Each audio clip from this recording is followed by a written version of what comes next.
नमस्कार, स्वागत आपका के हरियाणा पे। मैं हूं आपके साथ रमेश जाखड़ और इस वक्त मैं मौजूद हूं मेरे खुद के गांव बरोखा में।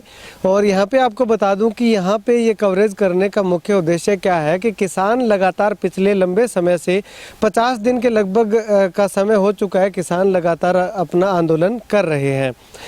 धरने की अगर बात करूं तो 6 तारीख से धरना किसानों ने शुरू किया था और उस धरने को सुचारू रूप से चलाने के लिए गांव के गांव किसानों का, धरने पर बैठे हुए किसानों का सहयोग कर रहे हैं। तो इसी कड़ी में अब मैं बताना चाहूँ तो आपको इस साइड दिखाना चाहूँगा कि तमाम गांव के किसान जो हैं वो चाहे कोई धरने पे जाता या नहीं जाता, वैसे तो इस गांव की भागीदारी अहम दिखाई दी है किसान धरना पे। लेकिन इसके साथ साथ अगर बात करूँ तो ये बैग देख रहे हैं आप, थैलों के अंदर गेहूं डाल रखा है। ये लगभग 4-5 क्विंटल गेहूं होगा, जो कि 12 क्विंटल गेहूं ये बता रहे हैं। 12 क्विंटल गेहूं जो है यानी कि 30-35 मन गेहूं जो है वो यहाँ से किसानों के लिए, धरने के लिए यहाँ से ले जाया जा रहा है। ये एक व्यक्ति नहीं बल्कि पूरे गांव के आपसी सहयोग से ये गेहूं जो है वो धरनारत किसानों के पास पहुंचाया जा रहा है।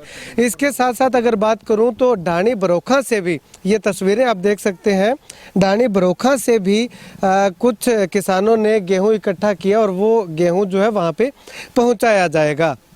इसके अलावा अगर बात करूं तो ये तस्वीरें आप बरोखा गांव की देख रहे हैं, जहां पे मैं आपको बता दूं कि गेहूं के साथ साथ चाय चीनी का यानी कि जो भी सामान वहां पे चाहिए होता है धरनारत किसानों को, वो यहां से इकट्ठा करके वहां तक पहुंचाया जा रहा है। और ऐसे में अगर बात करूं तो इस तरह से अगर गाँव के गाँव किसानों के सहयोग के लिए, समर्थन के लिए आगे आते रहेंगे तो किसानों का हौसला जो है, धरने पर बैठे हुए किसानों का हौसला 3 गुना और ज़्यादा बढ़ेगा। और ऐसे गाँव के लोगों को करना चाहिए जो धरने पर आकर के सहयोग नहीं कर सकते, वो इस तरह से कुछ खाद्य सामग्री या जो ज़रूरत की चीज़ें हैं वो किसानों को प्रोवाइड करवाते रहें, तो ये भी एक अहम योगदान होगा। चलिए कुछ युवा किसान मेरे साथ हैं, उनसे बातचीत करते हैं। सर, कब आपके मन में आया या किसान धरना से आह्वान किया गया था कि आप भी कुछ सहयोग कीजिए?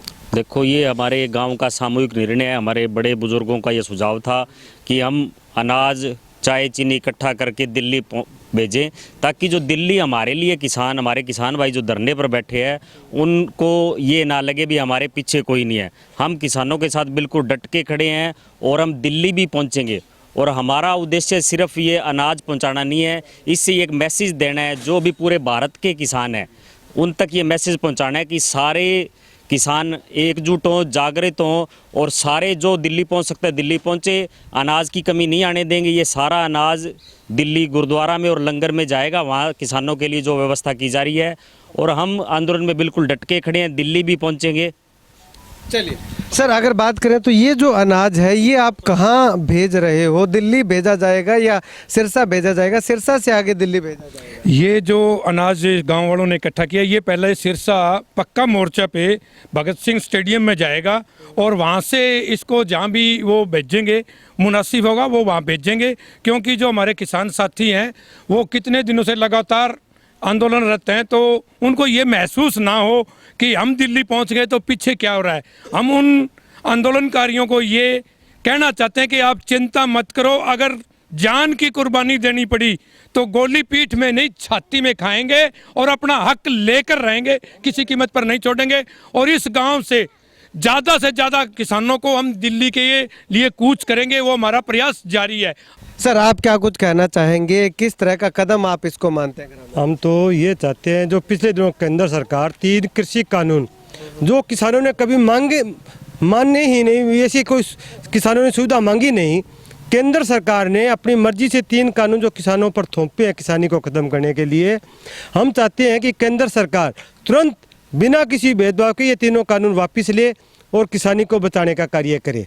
जो किसान हमारे दिल्ली में बैठे हैं या दिल्ली जा रहे हैं, तो हम सभी दिल्ली तो नहीं जा सकते, बूढ़े बुजुर्ग किसान, तो इसलिए सभी ने उनके साथ संवेदनाएं प्रकट करने के लिए गांव से जिस तरह भी हो सका चाय चीनी चावल अनाज इकट्ठा करके सगरत किसानों के लिए हम दिल्ली भगत सिंह स्टेडियम के में जो किसान जत्था है उनके माध्यम से भेज रहे हैं। तो हम चाहते हैं भी जल्दी से जल्दी केंद्र सरकार ये तीनों कृषि कानून वापस ले, जो किसानों ने कभी मांगे ही नहीं है। किसानों ने स्वामीनाथन आयोग मांगा है, वो दे दीजिए, कहानी खत्म। चलिए, शुक्रिया बातचीत के लिए। तो यहाँ पे किसानों की नारेबाजी किसान एकता जिंदाबाद, किसान एकता जिंदाबाद, किसान एकता जिंदाबाद, किसान एकता जिंदाबाद, साडे हक काले कानून वापस लो। चलिए, शुक्रिया बातचीत के लिए। तो यहाँ पे किसान लगातार नारेबाजी कर रहे हैं और यहाँ पे किसानों का साफ तौर पे एक ही कहना है कि जो चीज़ किसान नहीं मांग रहे हैं वो केंद्र सरकार ज़बरदस्ती किसानों पे थोप रही है। लेकिन अगर इतनी सरकार किसान हितैषी है तो जो किसान जिस चीज़ की मांग कर रहे हैं वो सरकार क्यों नहीं दे रही है? स्वामीनाथन आयोग की रिपोर्ट की बात करूं तो वो लागू क्यों नहीं कर रही है? क्योंकि उससे किसानों का वाकई में भला होता है, वो सरकार लागू नहीं कर रही है। 3 जो कानून है वो ज़बरदस्ती लागू कर रही है क्योंकि उससे किसान खफा है, किसानों का वो फ़ायदा नहीं कर रही, इसलिए सरकार ज़बरदस्ती लागू कर रही है, ऐसा इन किसानों का कहना है। अब अगर बात करूं तो किसानों का साफ तौर पे कहना है कि अपने हकों की लड़ाई के लिए अगर इन्हें अपनी जान की बाजी भी लगानी पड़ी तो ये पीछे नहीं हटेंगे, कोई परहेज नहीं करेंगे। अगर प्रशासन ने, सरकार ने गोलियां चलाई तो ये पीठ पे नहीं अपनी छाती पे खा करके अपने हकों को आवाज़ जो है वो बुलंद करने वाले हैं। इसके साथ साथ अगर बात करूं तो गांव से अभी अनाज इकट्ठा किया गया है, इसके साथ साथ आने वाले समय में अगर ज़रूरत पड़ी या ना ज़रूरत पड़ी तो भी गांव से एक जत्था जो है वो दिल्ली के लिए रवाना होने वाला है। वो भी मैं आपको कवरेज लगातार दिखाऊंगा और आप सभी ग्राम वासियों से अनुरोध करूंगा जो भी इस वीडियो को देख रहे हैं कि आप भी ज़्यादा से ज़्यादा संख्या में इकट्ठा होइए, इस तरह से किसानों का सहयोग कीजिए और ज़्यादा से ज़्यादा संख्या में दिल्ली जा कर के अपनी आवाज़ को बुलंद करने का काम कीजिएगा। कैमरा सहयोगी सुनील के साथ रमेश जाखड़ के हरियाणा।